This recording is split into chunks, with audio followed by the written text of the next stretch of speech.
Hello दोस्तों, आप सभी का स्वागत है हमारे चैनल AV के गुरुजी वर्ल्ड में। आज हम देख रहे हैं NTPC में पूछे गए 30/12/2020 को पूछे गए प्रश्न पत्र जो आपके सभी एग्जामों के लिए महत्वपूर्ण हैं, इसलिए आप इस वीडियो को पूरा देखें। ठीक है। NTPC में पूछा गया प्रश्न है, शिफ्ट क्रमांक 1 में पूछा गया है। आज का पहला प्रश्न है, निम्नलिखित में से क्या तंत्रिका तंतुओं से बना होता है जो प्रतिवर्ती क्रियाओं के बीच मध्यस्थता करता है और अवयवों को मस्तिष्क तक और मस्तिष्क से विभिन्न भागों तक पहुंचाता है। ये किसका कार्य है? तो इसका सही आंसर हो जाएगा ऑप्शन नंबर सी, मेरुरज्जु का कार्य होता है। मनुष्य शरीर में कितने जोड़ी मेरुरज्जु तंत्रिकाएं पाई जाती है? तो याद रखिएगा, हमारे जो शरीर में मेरुरज्जु तंत्रिकाएं जो है 31 जोड़ी पाई जाती है। ठीक है, याद रखिएगा। नेक्स्ट प्रश्न है, निम्नलिखित में से इनमें से जम्मू कश्मीर में स्थित है। इन चारों में से कौन जम्मू कश्मीर में स्थित है? कौन सा राष्ट्रीय उद्यान जम्मू कश्मीर में स्थित है? तो इसका सही आंसर हो जाएगा ऑप्शन नंबर सी, दाचीगम राष्ट्रीय उद्यान। ठीक है। बाल प्रक्रम राष्ट्रीय उद्यान कहाँ स्थित है? तो याद रखिएगा, बाल प्रक्रम राष्ट्रीय उद्यान जो है मेघालय में स्थित है। कहाँ स्थित है? मेघालय में स्थित है। ठीक है, याद रखिएगा, बहुत ही महत्वपूर्ण है। उसी प्रकार याद रखिएगा, भारत का प्रथम राष्ट्रीय उद्यान कौन सा है? तो याद रखिए, भारत का प्रथम राष्ट्रीय उद्यान जो है जिम कॉर्बेट राष्ट्रीय पार्क है। ठीक है। इसकी स्थापना कब की गई थी? जिम कॉर्बेट राष्ट्रीय पार्क कहाँ है? तो उत्तराखंड में स्थित है। इसकी स्थापना कब हुई थी? तो याद रखिएगा 1936 में हुई थी। कब हुई थी? 1936 में इसकी स्थापना की गई थी। इसका इनका पुराना नाम क्या था? जिम कॉर्बेट राष्ट्रीय पार्क का पुराना नाम था heli national park. Heli national park था प्रारंभ में। ठीक है, याद रखिएगा, हेली नेशनल पार्क के नाम से जाना जाता था। ठीक है। भारत में सर्वाधिक राष्ट्रीय उद्यान वाले राज्य कौन सा है? तो है मध्य प्रदेश। सबसे अधिक राष्ट्रीय उद्यान है, कितने हैं? तो याद रखिएगा, मध्य प्रदेश में 11 नेशनल पार्क है। ठीक है। उसी प्रकार याद रखिएगा, दुधावा राष्ट्रीय उद्यान कहाँ है? दुधावा राष्ट्रीय उद्यान कहाँ है? तो याद रखिएगा, उत्तर प्रदेश में है। ठीक है, उत्तर प्रदेश में स्थित है। मानस राष्ट्रीय उद्यान कहाँ है? राष्ट्रीय उद्यान कहाँ है? तो याद रखिएगा, असम में स्थित है। ठीक है। कांजीरांगा राष्ट्रीय उद्यान कहाँ है? तो कांजीरांगा राष्ट्रीय उद्यान कहाँ है? तो याद रखिएगा, असम में स्थित है। लिखने का जगह नहीं है, लेकिन आप सुनते हुए चलेगा। चिल्का अभ्यारण्य कहाँ स्थित है? चिल्का अभ्यारण्य कहाँ स्थित है? तो याद रखिएगा, उड़ीसा में स्थित है। ठीक है, उड़ीसा में स्थित है। ठीक है। पाखला वन्यजीव अभ्यारण्य कहाँ स्थित है? पाखला वन्यजीव अभ्यारण्य जो है तेलंगाना में स्थित है। कहाँ स्थित है? तेलंगाना में स्थित है। ठीक है, याद रखिएगा। पंचमढ़ी अभ्यारण्य कहाँ है? पंचमढ़ी अभ्यारण्य कहाँ स्थित है? तो याद रखिएगा, मध्य प्रदेश में स्थित है। ठीक है। नेक्स्ट प्रश्न है, 2018 में निपह संक्रमण प्रकोप कहाँ फैला था? बताइए इसका सही आंसर क्या होगा। बहुत ही महत्वपूर्ण है, ये सभी प्रश्न आपके आए हुए हैं एग्जाम में। तो इसका सही आंसर हो जाएगा ऑप्शन नंबर बी, केरल में फैला हुआ था। ये किससे फैला हुआ था? तो याद रखिएगा, चमगादड़ से। किससे फैला था? तो चमगादड़ से। ठीक है, याद रखिए, चमगादड़ से फैलने वाला वायरस है। ठीक है। नेक्स्ट प्रश्न है, निम्नलिखित में से कौन भारत में केंद्र राज्य संबंधी से संबंधित नहीं है? निम्नलिखित में से कौन भारत में केंद्र राज्य संबंधों से संबंधित नहीं है? तो इसका सही आंसर हो जाएगा ऑप्शन नंबर ए, कोठारी अयोग्य। ठीक है, कौन सा है? तो कोठारी अयोग्य सम्मिलित नहीं है। वीडियो के अंत तक जरूर बने रहेंगे, ये देख लीजिएगा। 30/12/2020 को शिफ्ट क्रमांक 1 में पूछा गया प्रश्न पत्र है। ठीक है ना। नेक्स्ट प्रश्न है, निम्नलिखित में से कौन सी भारत की उपग्रह आधारित संवर्धन प्रणाली है, बताइए। तो इसका सही आंसर हो जाएगा ऑप्शन नंबर ए, गगन। ठीक है।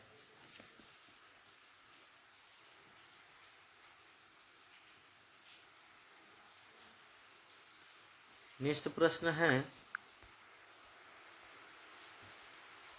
महाविस्फोटक सिद्धांत का प्रतिपादक कौन था, बताइए। महाविस्फोटक सिद्धांत का प्रतिपादक कौन था? तो इसका सही आंसर हो जाएगा ऑप्शन नंबर बी, जॉर्ज लेमोत्रे। ठीक है।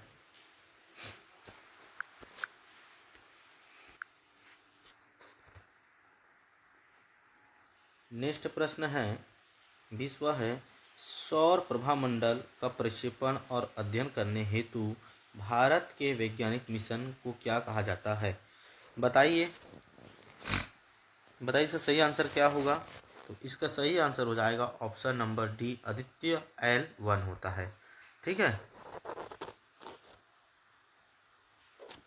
नेक्स्ट प्रश्न है, ये सभी प्रश्न आए हुए हैं, ठीक है ना। अब देख लीजिए, रीजनिंग के प्रश्न है, मैथ्स के प्रश्न है।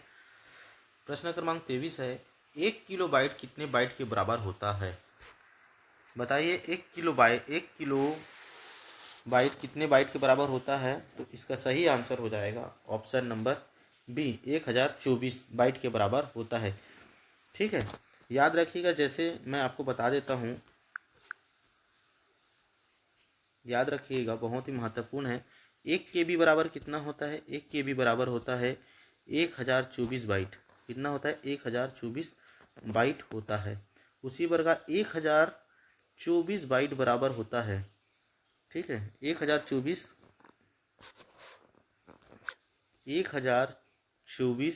KB बराबर होता है 1 MB।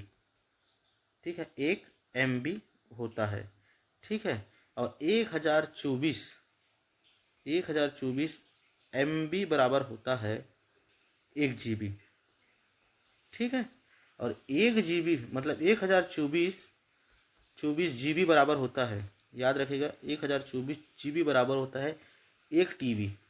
कितना होता है? 1 TB होता है। और एक बाइट बराबर, एक बाइट बराबर होता है 8 बिट। कितना होता है? 8 बिट होता है। और एक निबल बराबर होता है 4 बिट। ठीक है, इतना जरूर याद रखिएगा।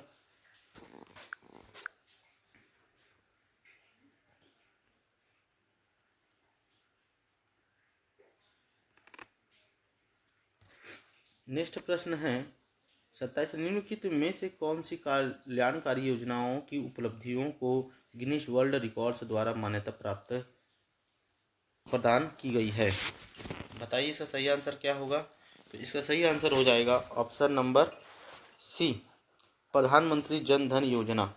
ठीक है। प्रधानमंत्री जन धन योजना कब शुरू की गई थी? तो याद रखिएगा 28 अगस्त 2014 को। ठीक है। उसी प्रकार याद रखिएगा, मेक इन इंडिया कार्यक्रम कब शुरू की गई थी? मेक इन इंडिया कार्यक्रम कब शुरू की गई थी? तो याद रखिए 25 सितंबर 2024 को, 2014 को। ठीक है। नेक्स्ट प्रश्न है, प्लास्टिक में निम्नलिखित में से किसका उपयोग किया जाता है? प्लास्टिक बनाने के लिए किसका उपयोग किया जाता है? तो इसका सही आंसर हो जाएगा ऑप्शन नंबर डी, एथिलीन का प्रयोग किया जाता है। किसका प्रयोग किया जाता है? तो एथिलीन का प्रयोग किया जाता है।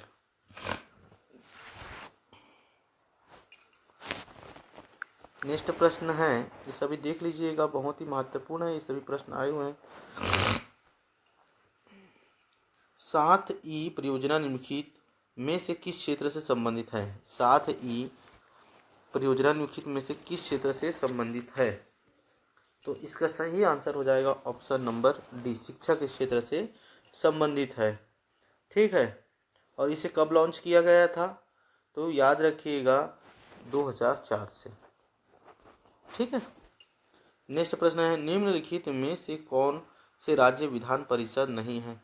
इन चारों में से कौन से राज्य में विधान परिषद नहीं है? तो इसका सही आंसर हो जाएगा ऑप्शन नंबर डी, केरल राज्य में। किस राज्य में नहीं है? तो विधान परिषद तो केरल राज्य में नहीं है। ठीक है, ये तो रीजनिंग के प्रश्न 34। ठीक है, नेक्स्ट प्रश्न है 35 है।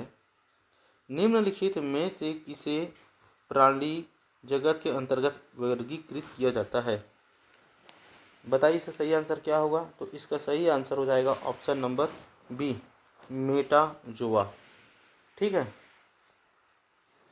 अब मेटाजोआ क्या है? तो याद रखिएगा, मेटाजोआ जो है बहुकोशिकाओं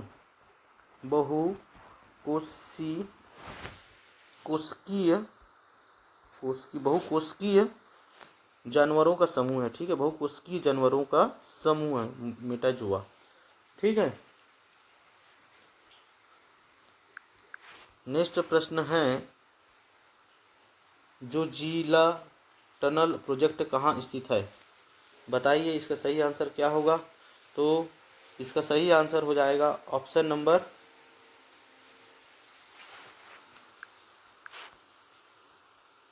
36 बताना भूल गया था। ऑपरेशन ग्रीन एक सरकारी योजना है, इसका उद्देश्य क्या है? तो इसका सही आंसर हो जाएगा ऑप्शन नंबर डी, टमाटर, प्याज और आलू को फसल की आपूर्ति में स्थिरता लाना। ठीक है, ऑपरेशन ग्रीन का संबंध है। नेक्स्ट प्रश्न है, जोजिला टनल प्रोजेक्ट कहाँ स्थित है? तो इसका सही आंसर हो जाएगा ऑप्शन नंबर बी, जम्मू और कश्मीर में स्थित है। ठीक है, जोजिला टनल की लंबाई कितनी है? तो याद रखिएगा, जोजिला टनल की प्रोजेक्ट की लंबाई है 14.15 किलोमीटर। ठीक है, याद रखिएगा। इसका उद्घाटन कब हुआ है? तो याद रखिएगा 2024 में इसका उद्घाटन किया गया है। किसके द्वारा किया गया है? तो नरेंद्र मोदी के द्वारा किया गया है। ठीक है, इतना आप जरूर याद रखिएगा। इस प्रोजेक्ट का उद्घाटन किसने किया? नरेंद्र मोदी ने 2024 में किया है। दुनिया की सबसे बड़ी 2 लेन वाली सुरंग है। दुनिया की सबसे बड़ी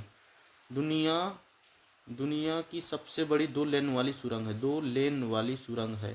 ठीक है, इतना याद रखिएगा। नेक्स्ट प्रश्न है 38 है। निम्नलिखित में से कौन सा 2014 में भारत का 29वां राज्य बना है? इन चारों में से ऐसा कौन सा राज्य है जो 2014 में 29वां राज्य बना है? तो इसका सही आंसर हो जाएगा ऑप्शन नंबर डी, तेलंगाना राज्य। ठीक है, 2 जून याद रखिएगा, 2 जून है। 2 जून 2014 को भारत का 29वां नंबर का राज्य बना है तेलंगाना। ठीक है, वर्तमान में झारखंड को कब राज्य बनाया गया था? तो याद रखिए, झारखंड को बनाया गया है 15 नवंबर सन 2000 को। 15 नवंबर सन 2000 को झारखंड को भारत का 28वां राज्य बनाया गया था।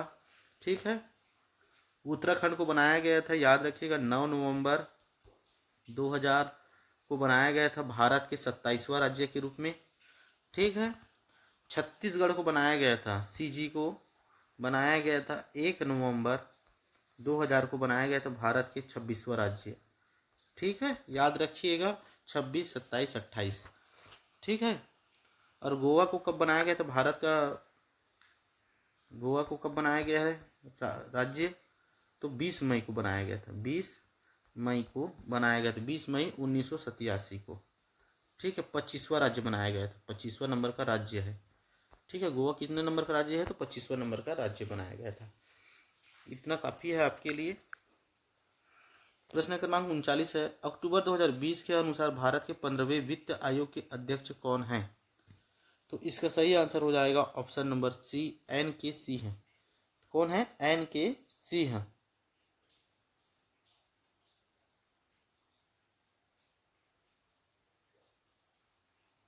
प्रश्न क्रमांक 40 है। भारत में सार्वजनिक क्षेत्रों में उद्यमों में विनिवेशों प्रक्रिया किस वर्ष प्रारंभ हुई है? तो इसका सही आंसर हो जाएगा ऑप्शन नंबर सी, 1991 से प्रारंभ की गई है। ठीक है, यानी कि नई औद्योगिक नीति कब से घोषणा की गई है? तो 24 जुलाई 1991 से। ठीक है, याद रखिएगा। प्रश्न क्रमांक 41 है, 1912 में सिविल सेवाओं के संबंध में रॉयल कमीशन के गठन के समय वायसराय कौन था? तो इसका सही आंसर हो जाएगा option number B, Lord Hardinge. ठीक है। नेक्स्ट प्रश्न है, OECD का मुख्यालय कहाँ स्थित है? OECD का मुख्यालय कहाँ स्थित है? तो इसका सही आंसर हो जाएगा ऑप्शन नंबर बी, पेरिस में स्थित है। ठीक है। उसी प्रकार याद रखिएगा, नाटो का मुख्यालय कहाँ है? नाटो का मुख्यालय कहाँ है? तो याद रखिएगा ब्रुसेल्स में है, ब्रुसेल्स में स्थित है। ठीक है। रेड क्रॉस का मुख्यालय कहाँ स्थित है? रेड क्रॉस का मुख्यालय कहाँ स्थित है? तो याद रखिएगा जिनेवा में स्थित है। ठीक है। सार्क का मुख्यालय कहाँ स्थित है? सार्क का मुख्यालय कहाँ स्थित है? तो याद रखिए काठमांडू में। और काठमांडू कहाँ है? तो नेपाल में स्थित है। ठीक है।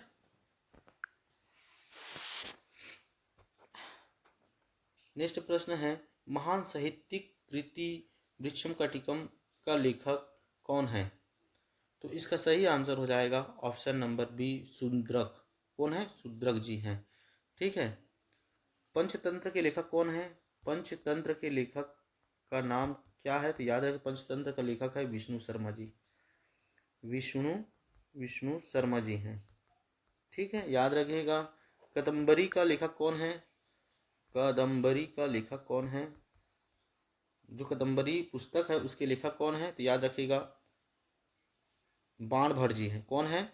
बाण भट्ट जी हैं। याद रखिएगा।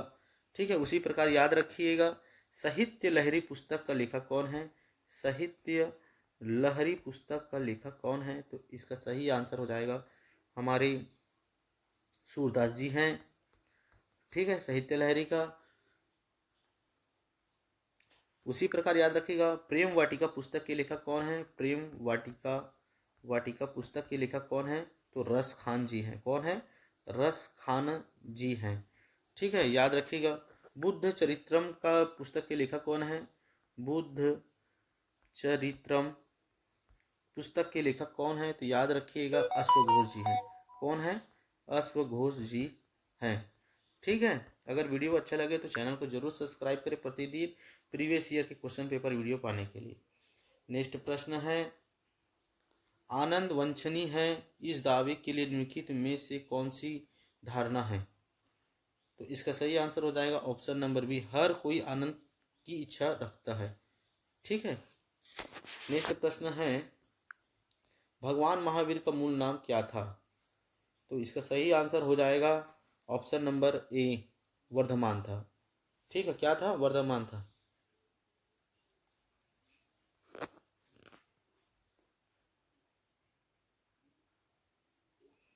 और ये जैन धर्म के कितने नंबर के तीर्थंकर थे? तो याद रखिएगा 24वें नंबर के तीर्थकार थे। ठीक है। महावीर का जन्म कब हुआ था? तो याद रखिएगा 540 ईसा पूर्व। कब हुआ था? 540 ईसा पूर्व हुआ था। कहाँ हुआ था? तो याद रखिएगा कुंडल ग्राम वैशाली में हुआ था। ठीक है। याद रखिएगा।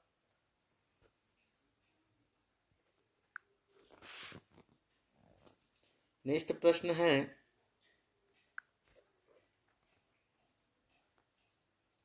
रिपब्लिक पुस्तक का लेखक कौन है? रिपब्लिक पुस्तक किसने लिखा है या लेखक कौन है? तो इसका सही आंसर हो जाएगा ऑप्शन नंबर सी, प्लूटो है। कौन है? प्लूटो है। ठीक है। मदर इंडिया पुस्तक किसने लिखा है? मदर इंडिया पुस्तक के लेखक कौन है? मदर इंडिया पुस्तक के लेखक कौन है? तो कैथरीन मेयो। ठीक है। याद रखिएगा। द पॉलिटिक्स पुस्तक के लेखक कौन है? द पॉलिटिक्स पुस्तक के लेखक कौन है? तो याद रखिएगा द पॉलिटिक्स पुस्तक के लेखक है अरस्तु। ठीक है। नेक्स्ट प्रश्न है, बेरिंग जलमंडराव मध्य किससे जोड़ता है? तो इसका सही आंसर हो जाएगा ऑप्शन नंबर सी अंटार्कटिका महासागर और प्रशांत महासागर को जोड़ता है। ठीक है, भूमध्य सागर और अंटार्कटिका महासागर किसे जोड़ता है? तो डोबर को जोड़ता है। किसे जोड़ता है? डोबर को जोड़ता है। किसके मध्य है? तो डोबर के मध्य है। ठीक है,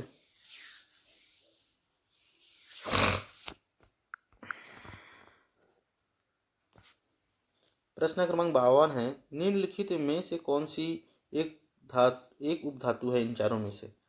तो इसका सही आंसर हो जाएगा ऑप्शन नंबर सी, सिलिकॉन एक उपधातु है।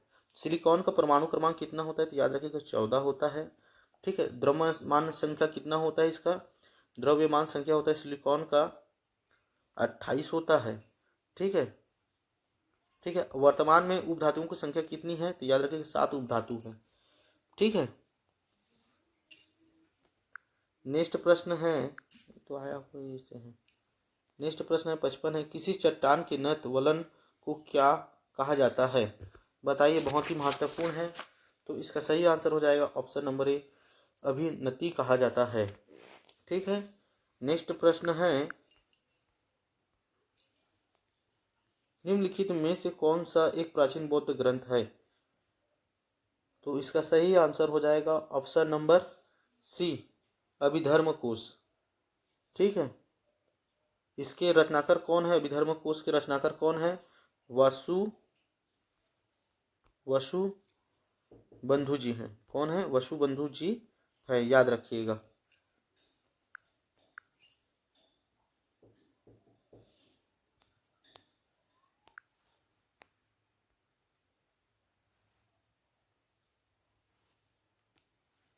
नेक्स्ट प्रश्न है, विशिष्ट दैवत दर्शन के संस्थापक कौन थे? तो इसका सही आंसर हो जाएगा option number D, Ramanujacharya ji. ठीक है,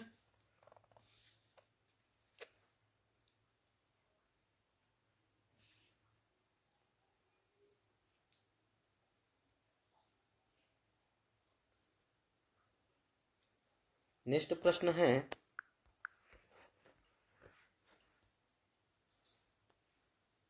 भारत में निर्मित प्रथम नाभिकीय रिएक्टर कौन सा है?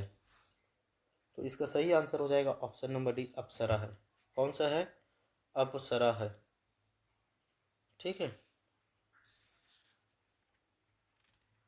और इसकी स्थापना कहाँ हुई है? तो मुंबई में।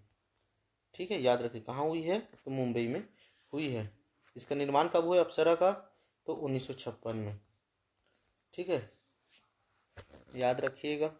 नेक्स्ट प्रश्न है, नेटवर्किंग सिस्टम में DHCP का पूरा नाम क्या है? तो इसका सही आंसर हो जाएगा option number C, dynamic host configuration protocol. Next प्रश्न है, असम और अरुणाचल प्रदेश को जोड़ने वाला भारत का सबसे लंबा सड़क सह रेल पुल क्या कहलाता है? तो इसका सही आंसर हो जाएगा option number B, Bogibeel bridge कहलाता है।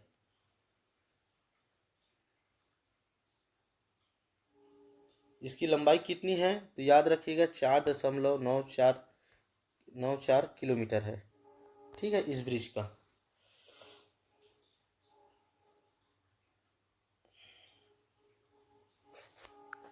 नेक्स्ट प्रश्न है, भारत का सर्वप्रथम अभिनव उन्नत पृथ्वी प्रक्षेपण उपग्रह कौन सा है जिसका प्रक्षेपण 2018 में किया गया था? तो इसका सही आंसर हो जाएगा ऑप्शन नंबर डी।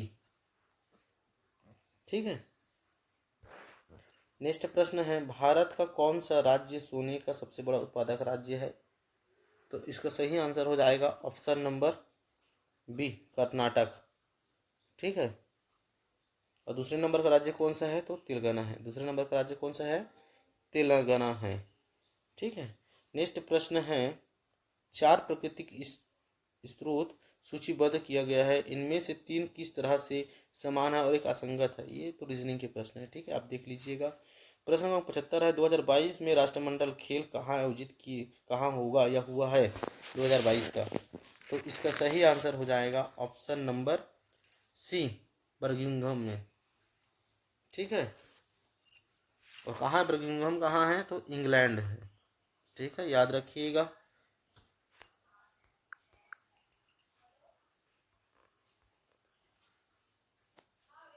प्रश्न क्रमांक 78 है, निम्नलिखित में से कौन सा प्रख्यात व्यक्ति बरदोली से संबंधित है? इनमें से कौन सा व्यक्ति बरदोली से संबंधित है? तो इसका सही आंसर हो जाएगा, इसका आंसर आप कमेंट में जरूर बताएं, बरदोली से कौन संबंधित है इनमें का। ठीक है, 78 का आंसर को आप कमेंट में जरूर बताएं। ठीक है, बहुत ही महत्वपूर्ण है, सभी प्रश्न आए हुए हैं, आपके पूछे गए प्रश्न हैं। ठीक है ना। नेक्स्ट प्रश्न है 79 है, निम्नलिखित में से कौन सा एक अजैविक घटक नहीं है? तो इसका सही आंसर हो जाएगा ऑप्शन नंबर बी, हरा पौधा। ठीक है। नेक्स्ट प्रश्न है, कंप्यूटर के संबंध में ट्रैकर बॉल एक की कैसा डिवाइस है?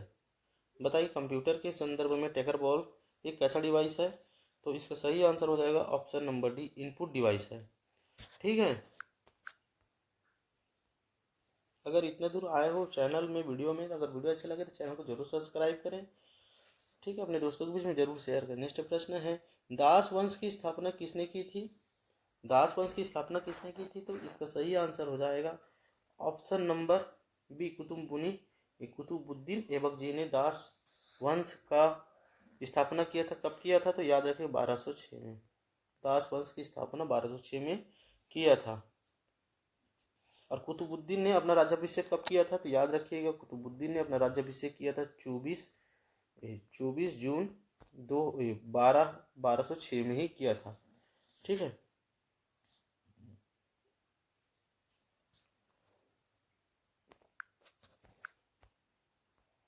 नेक्स्ट प्रश्न है, निम्नलिखित में से दक्षिण अफ्रीका की प्रशासनिक राजधानी कौन सी है इन चारों में से? तो इसका सही आंसर हो जाएगा option number D, Pretoria. Pretoria है।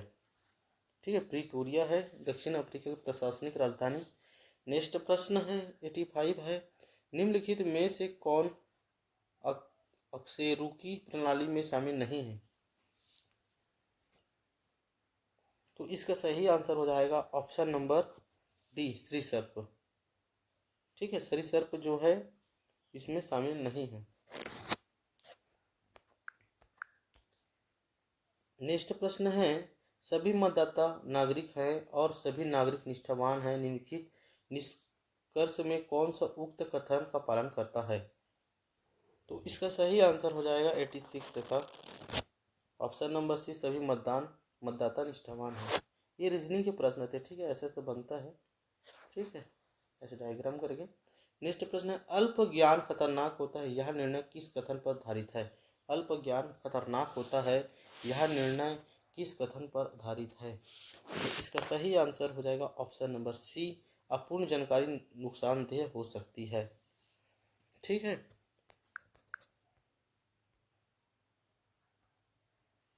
ये सभी आए हुए मैथ्स के रीजनिंग के प्रश्न हैं, आप जरूर देख लीजिएगा। नेक्स्ट प्रश्न है 95 है, सभी घोड़े स्तनधारी हैं और कोई स्तनधारी उभयचर नहीं है, निम्नलिखित निष्कर्ष में कौन सा उक्त कथन? ये भी डायग्राम वाला प्रश्न है। ठीक है, ऐसे बनता है, उसके अंदर बाहर जाता है। ठीक है, आज के लिए इतना ही। अगर वीडियो अच्छा लगे तो चैनल को जरूर सब्सक्राइब करें प्रतिदिन ऐसे ही वीडियो पाने के लिए। धन्यवाद।